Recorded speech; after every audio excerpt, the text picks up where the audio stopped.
Mini konser Anang dan Ashanty usai pertandingan Indonesia kontra Filipina semalam menuai kontroversi. Melalui media sosialnya, kedua penyanyi ini telah memberikan klarifikasi bahwa mereka diundang panitia penyelenggara dari PSSI untuk tampil menyanyikan satu lagu kebangsaan dan satu lagu milik sang artis usai pertandingan.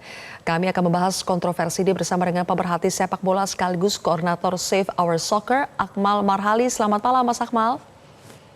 Selamat malam, Mbak Silvina. Salam sepak bola. Baik, salam sepak bola. Mas Akmal, sebagai pencinta sepak bola, apakah Anda setuju dengan kebanyakan supporter yang menilai mini konser semalam itu merusak tradisi usai pertandingan yang biasanya timnas bersama dengan supporter menyanyikan lagu seperti Tanah Airku atau Indonesia Pusaka? Ya, kalau kita lihat ini sebenarnya miskomunikasi ya. PSSI berencana untuk menggabungkan antara pertandingan sepak bola dengan sportainment, di mana ini menduplikasi dari apa yang selama ini dilakukan di kompetisi bola basket seperti NBA maupun di kompetisi bola basket di Indonesia. Tapi tradisi ini belum terbiasa di sepak bola kita, apalagi para supporter punya tradisi ketika pasca pertandingan. Nah, pemahaman tentang inilah yang kemudian memunculkan satu situasi yang menurut saya kurang elok dilihat ya, di mana Anang dan Ashanty sedang bernyanyi, kemudian disoraki ramai-ramai dan akhirnya memberhentikan konsernya. Ini karena ketidaktahuan para supporter misalnya dengan agenda-agenda yang akan dilakukan. Karena biasanya memang supporter sepak bola kita pasca pertandingan mereka punya tradisi sendiri-sendiri. Mungkin juga dari manajemen hal ini pengelola marketing PSSI misalnya tidak memahami ini semua atau karena rencananya menduplikasi basket, karena supporter sepak bola itu karakternya beda dengan supporter basket, di mana mereka sangat senang sekali kalau ada hiburan-hiburan yang disajikan pasca, sebelum, dan di tengah pertandingan atau saat jeda pertandingan. Tapi di sepak bola, supporter sudah punya tradisi masing-masing, baik itu di level klub apalagi di tim nasional. Nah, karena itu ini jadi pelajaran berharga tentunya buat PSSI, agar ke depan apabila ada selipan-selipan acara yang sifatnya tujuannya untuk menghibur, agar disosialisasikan secara masif sehingga tidak ada salah paham di sini.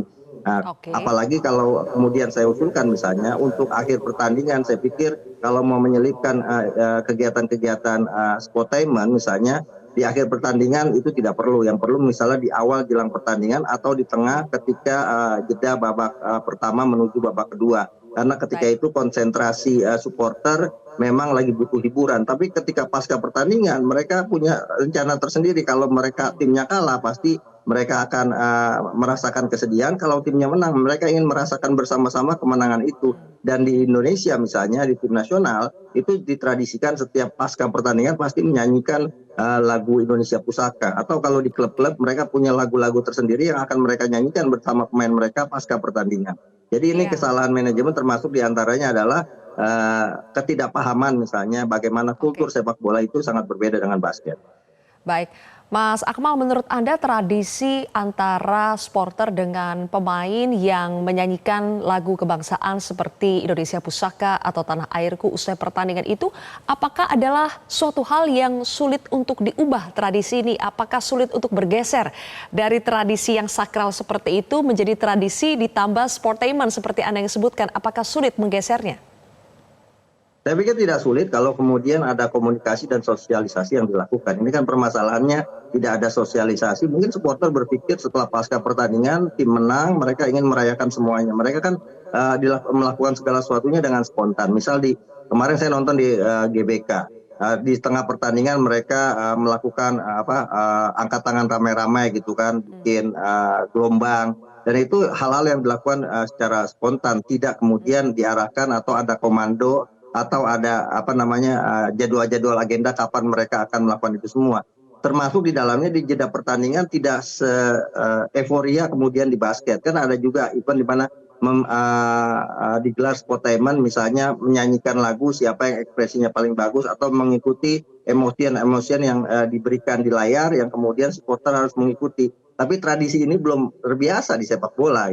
Sehingga kemudian banyak yang tidak berpartisipasi. Lain dengan basket, saya juga penggemar basket dan nonton basket. Kalau di masa jeda kemudian mereka akan ikuti rencana-rencana atau sportainment yang ditayangkan, karena buat mereka ini adalah tradisi yang biasa mereka lakukan. Nah, Oke, butuh waktu untuk kemudian menyamakan persepsi dalam kaitannya dengan tradisi-tradisi yang sudah berjalan sejauh ini. Jadi seperti saya baik. katakan tadi, kalau ini di awal babak pertama semua menikmati. Oke. Jelang pertandingan maksud saya ketika para pemain pemanasan semua menikmati suguhan-suguhan sportainment yang disajikan. Begitupun saat jeda pertandingan. Tapi saat akhir pertandingan, para supporter ini punya tradisi tersendiri. Kalau di jeda Oke. pertandingan mereka belum punya rencana apa-apa atau punya tradisi apa-apa ketika jeda pertandingan. Tapi kalau di Ya. akhir pertandingan mereka sudah punya tradisi itu. Nah, inilah yang kemudian belum ada sinkronisasi soal hal ini sehingga kemudian Oke.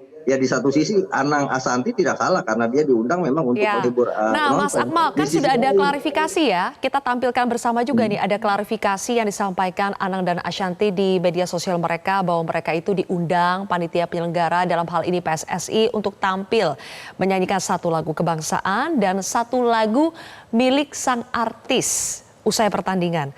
Apakah Anda lihat kesalahan utama itu ada pada panitia penyelenggara sehingga panitia penyelenggara harus memberikan klarifikasi atau mungkin sampai meminta maaf kepada para supporter?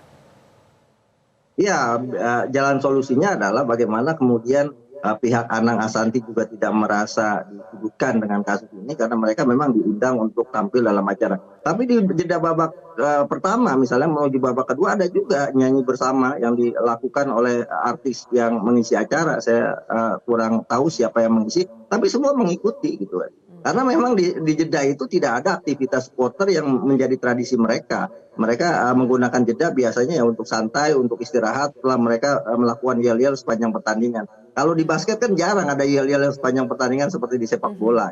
Sehingga kemudian ini perlu adaptasi lah panitia pelaksana kalau ingin menduplikasi sebuah kegiatan yang di luar agenda sepak bola misalnya atau ingin menciptakan sesuatu yang baru di sepak bola, ini yang paling penting adalah sosialisasi.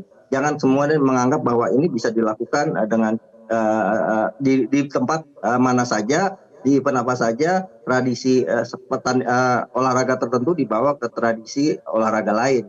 Misal di catur kan misalnya nggak boleh kita sebagai penonton berisik dan sebagainya, kita harus diam semuanya. Di tenis juga seperti itu kan, ketika kita menonton tenis dilarang kita untuk teriak dan sebagainya. Ada waktu-waktu yang bisa kita berteriak atau meluapkan kegembiraan, tapi ada waktu-waktu kita harus diam. Nah, ini yang juga harus dipahami oleh panitia pelaksana. Mungkin panitia pelaksananya ini biasa tradisi di basket yang kemudian mereka anggap pasti semuanya akan mengikuti apa yang ada di basket dalam konteks sepak bola. Dan akhirnya ya tragedi yang terjadi atau insiden yang terjadi, saya pikir ini perlu disampaikan oleh panitia pelaksana untuk menyampaikan permohonan maaf. Saya pikir ini akan langkah bijak agar juga masyarakat tahu nanti ke depannya ketika mau ada Oke. pertandingan dan akan ada acara-acara tambahan yang dilakukan untuk hiburan, ini juga bisa dipahami oleh supporter. Dan bisa Ya. jadi misalnya salah Oke. satu langkahnya adalah ya komunikasi terlebih dahulu dengan supporter-supporter yang sudah punya tradisi, apalagi di apa namanya di tribun barat dan tribun utara. Baik. Di tribun maksud saya di tribun utara dan selatan yang dimana di situ berkumpul supporter yang punya ciri khas tersendiri untuk memimpin jalannya pertandingan selama 2 kali 45 menit bahkan sampai Oke, Mas pertandingan Akmal. selesai. Terakhir, Mas Akmal, Coach Sintayong mengkritik kualitas rumput GBK yang jelek lah ya karena sering dipakai untuk konser katanya. Anda setuju kalau jumlah konser di GBK itu harus dikurangi atau bahkan tidak sama sekali? Ya kalau stadion modern mana saja di Eropa sudah tidak hanya sekedar untuk menggelar pertandingan sepak bola, tapi juga digunakan untuk kegiatan-kegiatan lain termasuk konser. Misalnya Allianz Arena di Bayern di Munchen, termasuk misalnya Santiago Bernabeu, Nou Camp sebelum kemudian dibongkar, bahkan di sejumlah stadion-stadion di Eropa yang modern mereka menggunakan stadion untuk kegiatan lainnya seperti konser, kemudian juga pertunjukan drama dan sebagainya. Tapi kan mereka melakukan itu semua dengan konsep yang sudah jelas, dengan peralatan yang sudah sudah modern lah, sehingga kemudian mereka menggelar acara tersebut tidak merusak rumput stadion yang menjadi altar pertandingan sepak bola. Sebagai contoh, kalau kita buka-buka YouTube misalnya, itu ada beberapa stadion termasuk misalnya markasnya Borussia Dortmund ketika kemudian dipakai konser, kemudian ada alat yang teknologi canggih yang membuat rumput itu berbalik gitu kan.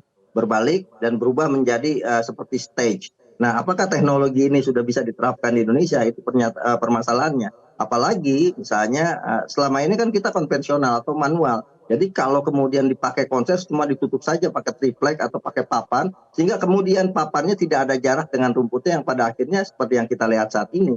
Ada alat-alat khusus yang memang digunakan di stadion yang memang multifungsi, baik itu untuk kegiatan sepak bola maupun untuk kegiatan-kegiatan lainnya seperti konser. Nah karena itu Baik.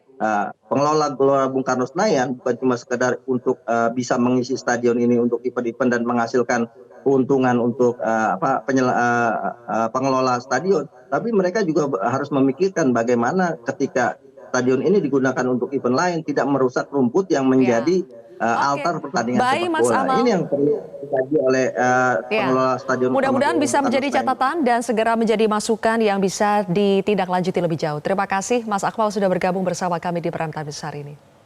Jelajahi cara baru mendapatkan informasi. Download Metro TV Extend sekarang.